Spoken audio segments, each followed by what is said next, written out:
Hello everyone, I'm your host Gaurav, and today I'm making a cocktail for all the gin lovers out there and for somebody who's trying gin for the first time. I'm suggesting a cocktail and I named this cocktail as the crowd pleaser. So let's start by adding a couple of mint leaves in my shaker. I'm going to give it a tap.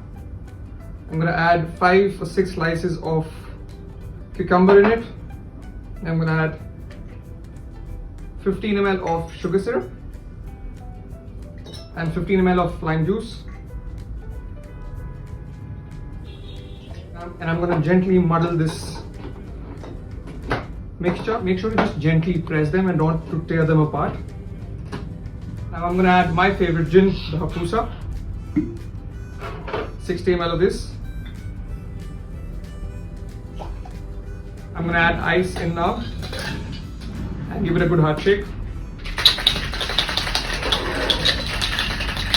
I'm going to just single strain my cocktail, and if you wish to double strain your cocktail, you want a fine cocktail, you can do that. I like to have my mint pieces in the cocktail.